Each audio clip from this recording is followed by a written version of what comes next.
Sororities are getting slammed with online hate right now from bitter losers who couldn't get a bid. I'm kidding, but I think they're mad that a bunch of pretty girls are just dressing up in pink and having fun and dancing in TikTok videos. I really don't understand what there is to be offended about with these videos. They're just choreographing dances and they're using it for recruitment for sororities. And honestly, they're putting their all into it. They're really putting the work in. Some of these girls really earned their spots in the front row. And I'm here for it. Their outfits are cute. They're having fun. They aren't pretending to be like doing something deep that it's not. Yeah. You know, they're not self-pitying whiners. They're the best and they know it. And I appreciate that about them. So specifically these girls from Arizona State University in Delta Zeta, is it? Okay. They like did this Barbie themed choreography where they're all dressed in pink. And it was extremely controversial. Once again, it's beyond me why this pissed anybody off. But let's take a look, I guess. Hold, please. Actually, we'll just watch it on the original site. No, we'll watch it here. Here we go. Okay. You're still in doubt. And Music is going to get us copyrighted. Oops. Just play it? Yeah. No. Guys, this will be cut after the fact because we're going to get copyrighted to hell.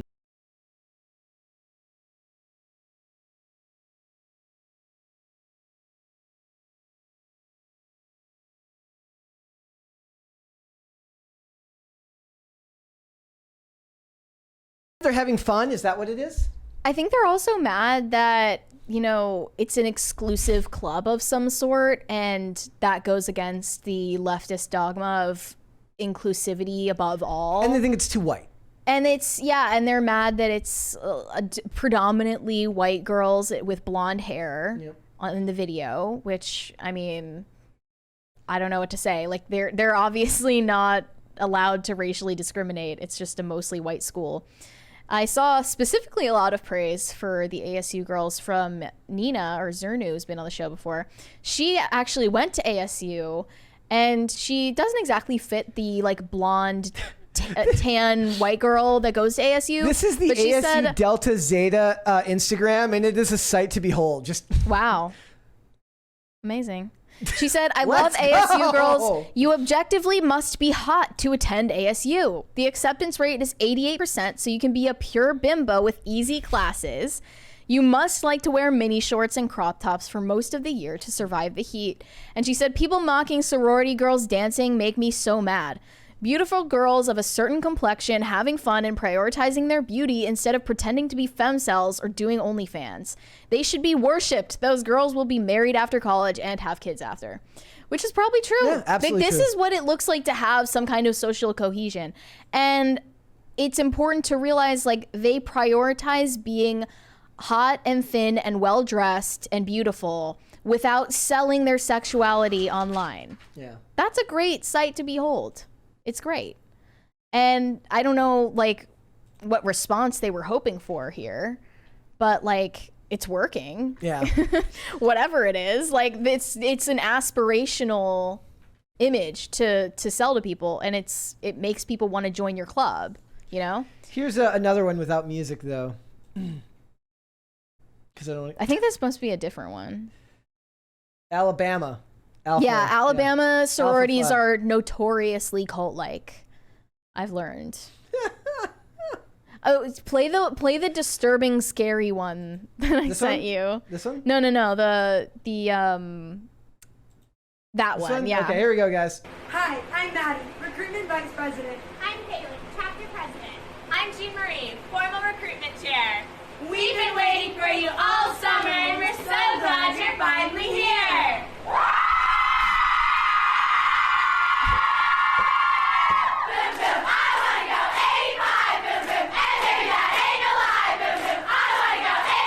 This is so creepy. I know.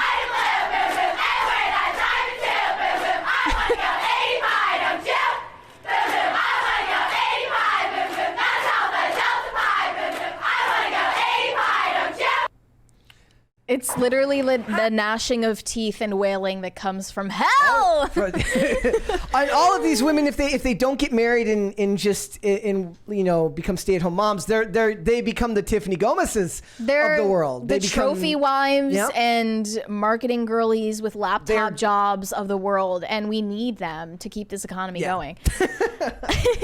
Mikey just said, I don't think the video is bad. I just find sororities and such cringe to begin with. I'm good with just being in a normal club. I asked the chat for...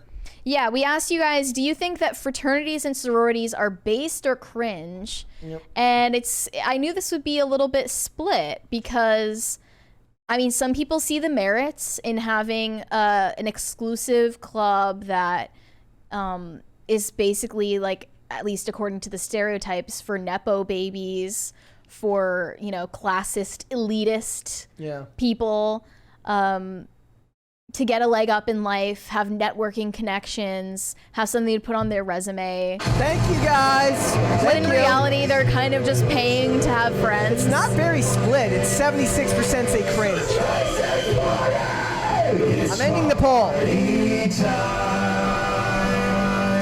Thank you.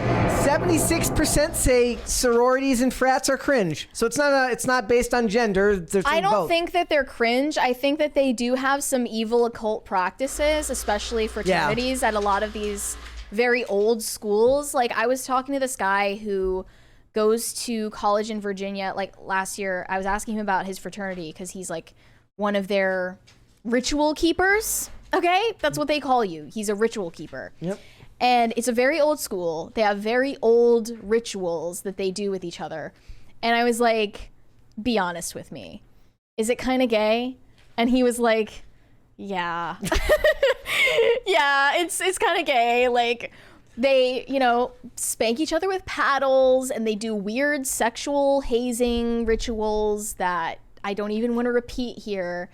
And I'm sure the hazing rituals at sororities are even more psychotic because women are more calculating and crazy. But the fraternities I don't like. The concept of just having, an exclusive club that you pay to play, I don't think that's necessarily a bad thing. They end up becoming your contacts. That's what college is in the first place. They end up becoming your contacts in the work world. Right. That's what college is anyway. Yeah. It's just another layer of the same thing. Like, it just ends up becoming at my college, I didn't have fraternities or sororities at my college. So I didn't even have the opportunity to join. I probably wouldn't have joined faced with the opportunity, but I'm also not really the target demographic for that type of thing. So it doesn't matter. I just like it because it reminds me of a time when the country felt more cohesive.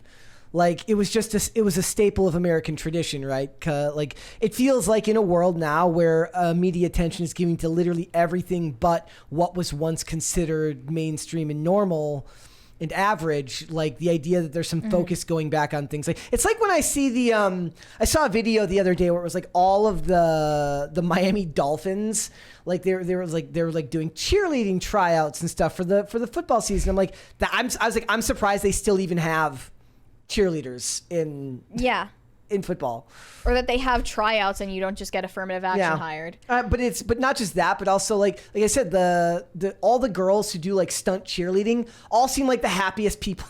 They do. They all seem like the happiest people on earth. Yeah, they're well adjusted, and people who aren't well adjusted, who spend all of their time on the internet, hate that. Yeah, they hate to see you winning. Well, I mean, chronically online people tend to hate seeing people that are happy without any semblance of like disdain for the life they live. Yeah, one of these tweets just said, "Not one drop of melanin in that whole sorority." I mean, you could have just zoomed in and you would see non-white people in the sorority. But even if it were 100% white girls in the sorority, I don't know why you have to make it your personal vendetta against them. Like, it doesn't matter. There are all black sororities too. There was also this one. Does this one have music? I think this one's got copyrighted music. Well, too. Probably. I don't want to get two copyrights in the same thing, but let's look at this one too. Here we go. Is it? What is this one? It says, look at that. I think this one is from the same sorority at ASU. I was like, when do they go to class? That's the real question, man. Right? When do they go to class? Well, the classes are just so easy. Math? Wanna be Dan Humphrey. Math class is hard, Mary. Yeah, math class is tough. Math class is tough. And then the main character energy. Yeah, like they're posting that Hillary Duff choreo from like 2006. So bad. I just see it as something it's kind of endearing, right? Like, but also it's weird because I guess in a lot of ways, at least fraternities, hazing became such a big problem for a while. Like people died, you know. Yeah. But I'm sure there's plenty of degenerate, evil stuff that goes on in fraternities and sororities, and just in college in general these days. And that's not something that you should aspire to. And be very cautious about like sending your kids to college these days too. Yeah. Just for that reason alone, because they might get indoctrinated, because they fall into the wrong crowds, et cetera, et cetera. But like, as long as we're judging it just based on them dancing in a TikTok and dressing up together, it's not that bad of a thing. I love this one. This one made me happy. Okay, so for this video, I'm thinking we get 4 of the most toxic girls in the sorority in the front, dancing on beat, kind of, but not really. And then in the back, we'll have like 4 to 600 girls just kind of standing there doing nothing. Yes, girls, work it, work it. Girls in the back, okay, stop moving so much. This isn't about you. So we're gonna organize the back row by hottest. So ladies, you know, if we're a 6 and below, get in the back and pop, pop, pop. Yes, girls, you're putting the bass in basic. Alan, come on, do we think we're front row material? Honestly, no. Okay, nice try. Get in the back, sister. Get in the back. Ladies in the back, why are you moving? Stand still. Okay, so for this video, I love it. He's right. He's right. Like, and you just know that the women in the front were the cattiest of the catty. I don't mind it at all. Yeah. Also, I think some of you might be aware of this already, but they're trying to allow men into, you know, female sororities now, and it's a recurring problem. And Andrea Mew decided to bring this up on Twitter because sororities are getting shit on right now. And she said, ridiculing these types of videos may seem like a fun, easy bait, but it's unproductive considering the imminent erasure of sorority sisterhoods. And all of these people commenting below her said, that sounds fine to me, Mega W. It's also a good thing. I think this is good, actually. Snowflake mentality. They said, cry more Hitlerite. Because she said that you shouldn't allow men into sororities that were traditionally for women only, biological women. People said, like, you know, I got kicked out of my sorority because I called out somebody who abused me and called them a man and they identified as trans. Like, these are real stories that actually happen. Yeah. And that's kind of the tone that I get from all of the hate on sororities is like, that you don't want to let people have their thing, and well, you're not allowed to let people have their thing anymore unless everything is an equal playing field. It has to be abolished completely. Yeah, you're That's not where allowed it comes to from. It's just like the losers wanting to ruin the thing that the winners are enjoying. Yeah. Inclusivity means that you're not allowed to just have your thing anymore. Yeah, you have to allow everyone in when that's not really how the world works. Right. When like getting accepted into a sorority, like it or not, is based on whether they like you and think that you would make a good addition to their social club. So you can't just force your way into it. You have to earn it. Yeah. Like that seems more meritocratic to me. Thanks for watching. Listen to full episodes of Pop Culture Crisis on Spotify. Keep up with us on social media and make sure you subscribe and ring that bell so you never miss the show. Bye guys.